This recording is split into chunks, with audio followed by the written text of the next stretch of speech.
Bonsoir à tous, voici le sommaire de cette édition. Anil Kumardip, toujours au centre des controverses après son départ de la force policière, l'ancien commissaire de police fait face à une troisième plainte pour abus de pouvoir. Cette fois, c'est l'ex-surintendant de police Rajeshwar Musuhar qui dit avoir été poussé à la retraite anticipée après une série de mesures qu'il qualifie de punitives. Son témoignage dans cette édition. 25 000 tonnes de terre seront nécessaires pour circonscrire l'incendie à Marchicose, affirmation de Rajesh Bhagwan. Le ministre de l'Environnement lance un appel aux Mauriciens à faire un don. C'était à l'issue d'un constat au centre d'enfouissement ce matin. L'ancien surintendant de police Daniel Monvoisin pressenti pour être nommé comme Special Advisor au sein de la force policière. Selon nos informations, l'ancien policier devrait diriger une cellule de High Profile Criminal Case et s'intéresser au meurtre de Subramanian Kisnen, une affaire sur laquelle les dirigeants de l'Alliance du Changement avaient pris l'engagement de faire la lumière. Et des réformes dans plusieurs secteurs, c'est l'appel du Conseil des religions au nouveau gouvernement. Il insiste également sur la nécessité d'unir les Mauriciens autour des valeurs de la fraternité et du respect mutuel. Et puis, en fin d'édition, nous parlerons cinéma, le film culte qu'on vous invite à redécouvrir, Veer Zara avec Shah Rukh Khan et Preity Zinta.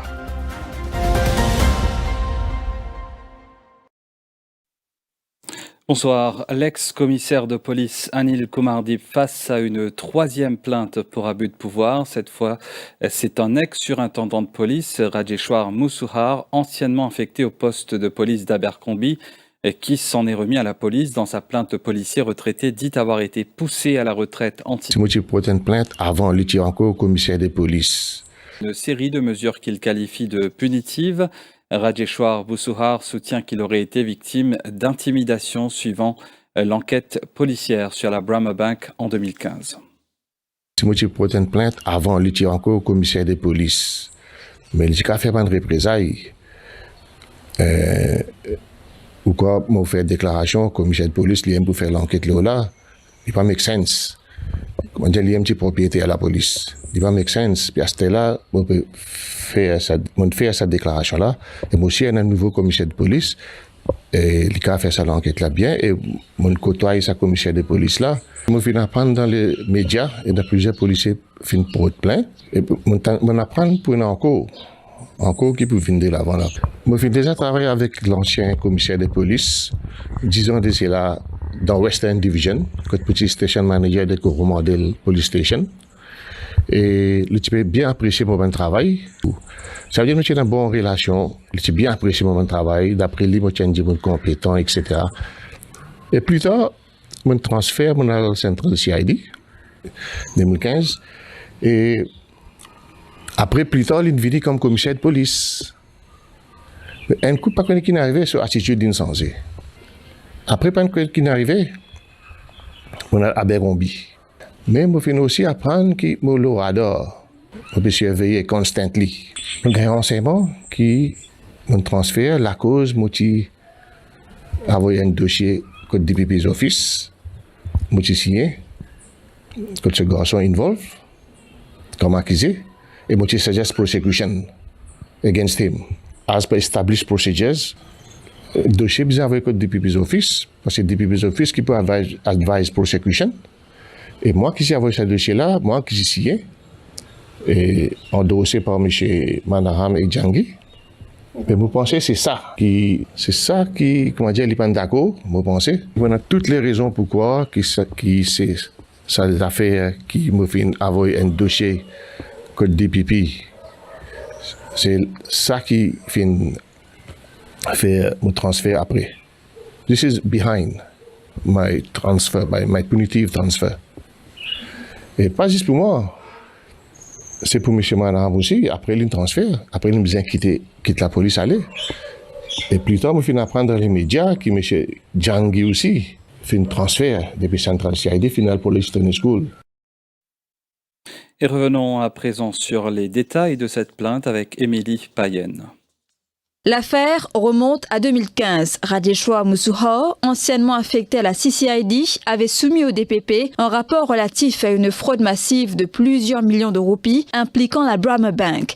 Ce rapport, signé par lui, recommandait des poursuites contre plusieurs personnes, notamment l'épouse et le fils de l'ancien commissaire de police. Il avance que cette soumission aurait marqué le début des représailles contre lui. Après la nomination d'Annie Kumardip au poste de commissaire de police, Radeshwar Musuho a été transféré à Abercrombie, une mutation qu'il considère comme punitive. L'ex-policier affirme également qu'il était sous constante surveillance. Selon lui, ses faits et gestes étaient rapportés au CP par des officiers proches de ce dernier. Se disant victime de torture morale et d'abus d'autorité, l'ex-ASP demande l'ouverture d'une enquête criminelle contre l'ancien CP et envisage également d'engager des poursuites civiles pour les préjudices subis.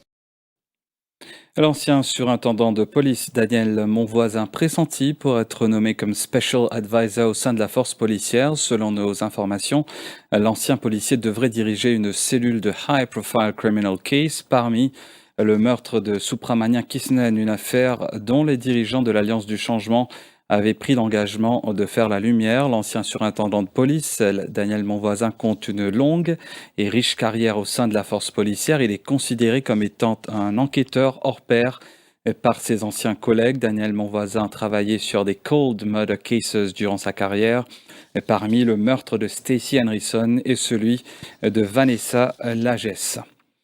Il reste désormais 31 550 mètres carrés de feu à maîtriser, c'est ce qu'a affirmé le ministre de l'Environnement ce matin.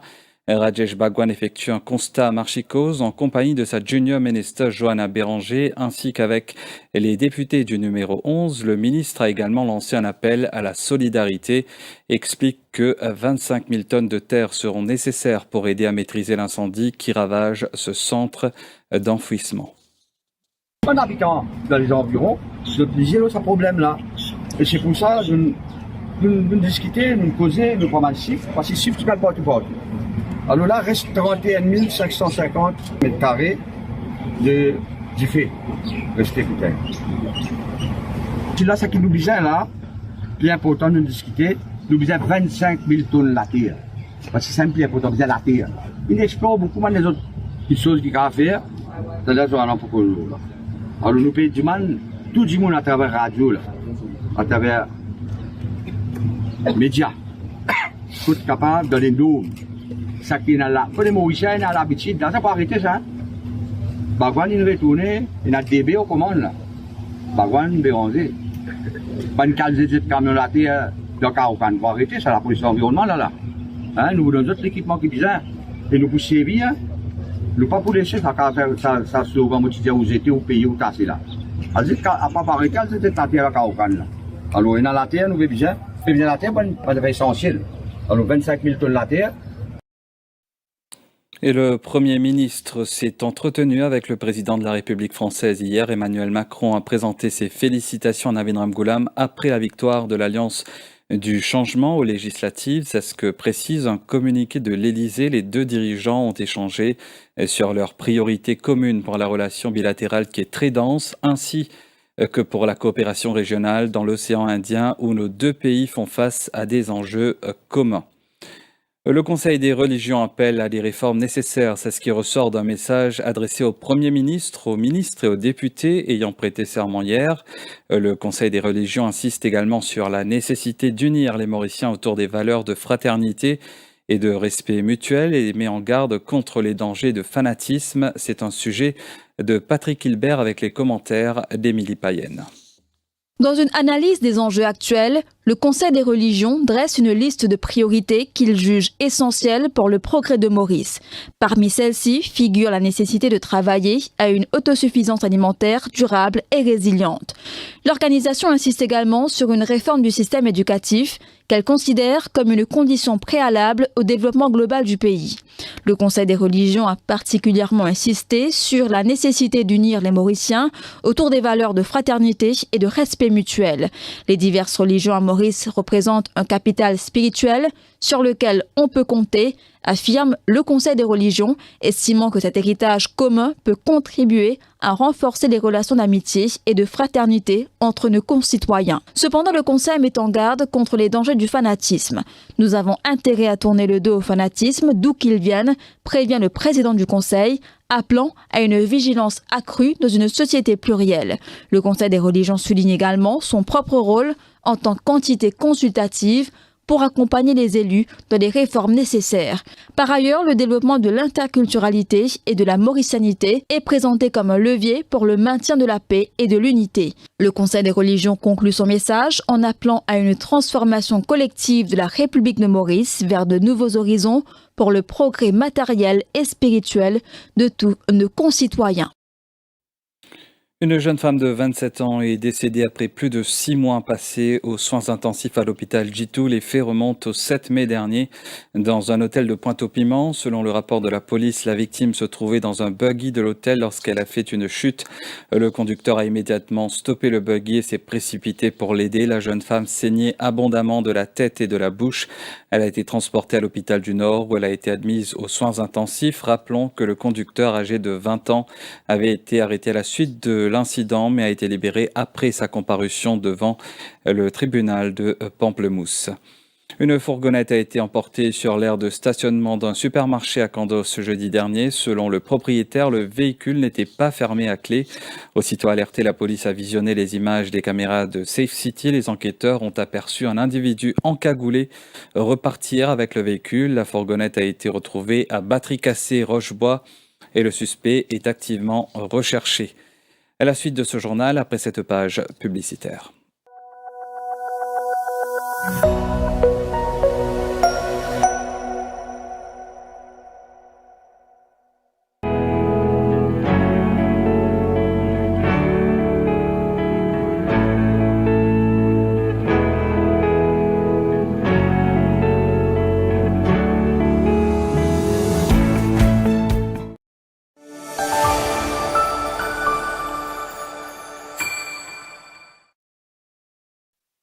Et la page internationale à présent en France, à Bordeaux, le déplacement du président de la FNCA, Arnaud Rousseau, à Agen, fief de la coordination rurale, a été perturbé hier par ce virulent syndicat concurrent, épilogue d'une semaine de mobilisation agricole qui lance la bataille des élections professionnelles fin janvier. La venue d'Arnaud Rousseau pour le Congrès national des producteurs de légumes s'est heurtée à un accueil hostile de la part de la CR47. Une cinquantaine de militants s'est rassemblée à la mi-journée face à des CRS postés devant les grilles du parc et des expositions où se trouvait le préfet du département. Voyez plutôt.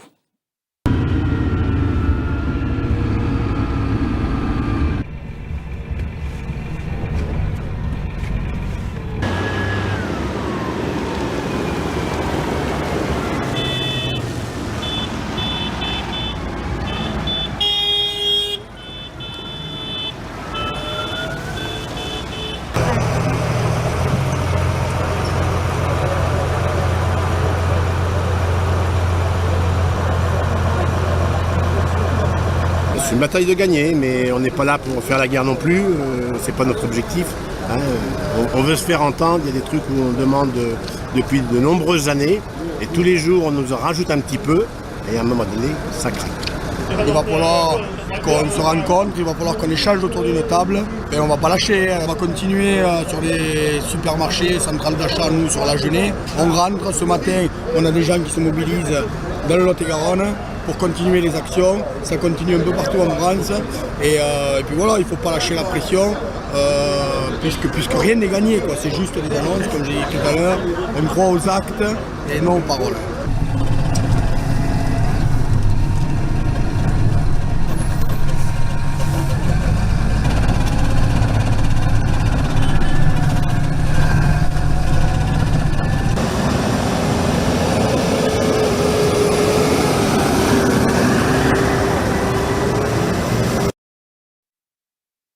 Et puis en Russie, le président Vladimir Poutine a estimé cette semaine que le conflit en Ukraine avait désormais tout d'une guerre mondiale et prévenu qu'il n'excluait pas de frapper les pays occidentaux. Regardez.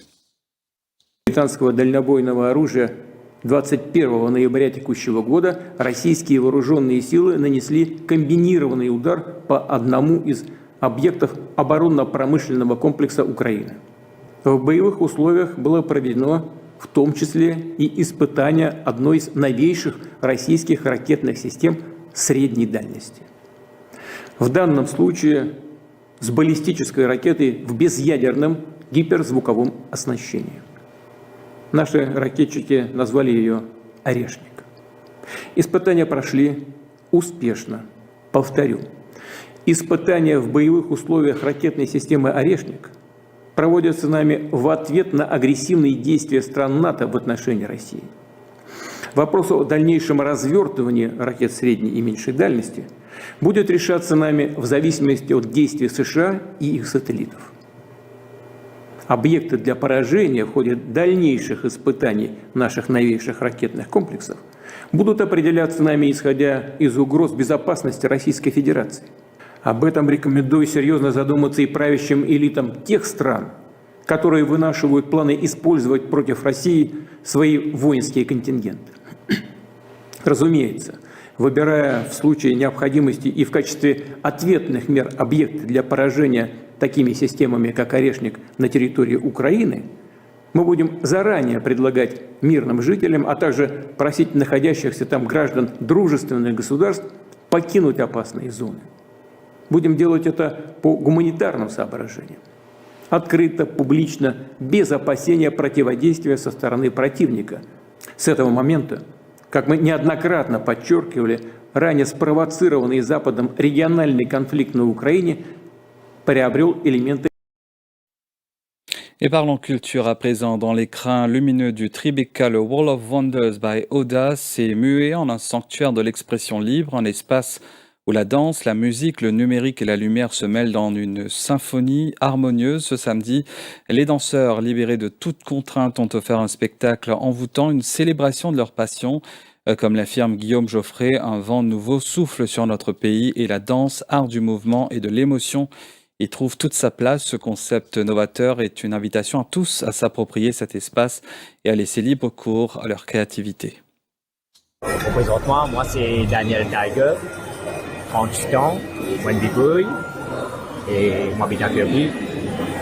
Le concept de Oda, c'est vraiment un concept que je travaille depuis 10 ans, disons, entre la technologie, la projection, la lumière et les artistes. Et donc, on est en plein dans le concept aujourd'hui, dans le sens où la technologie sans l'humain, il manque vraiment une âme pour moi. Donc l'idée, c'est que de sortir de son téléphone, qu'on vit tous dedans, et de voir les choses en grand, et de pouvoir marcher à travers, être à l'intérieur en fait de la lumière. Dans ce projet arrive à point nommé, après que les artistes se sentent libérés, est-ce que justement c'est un peu le timing de cette proposition-là? C'est un peu ce qu'on ressent dans le pays en ce moment, c'est d'avoir une envie de s'exprimer, et effectivement les chanteurs, les musiciens ont pris beaucoup la parole, et pour ouvrir en fait tout ce qui était le monde des concerts. Mais moi j'avais envie de parler de la danse, parce que voilà, c'est un univers que j'aime et que j'aurais aimé aussi qu'on soutienne en 2025, qu'on redonne la chance aux danseurs.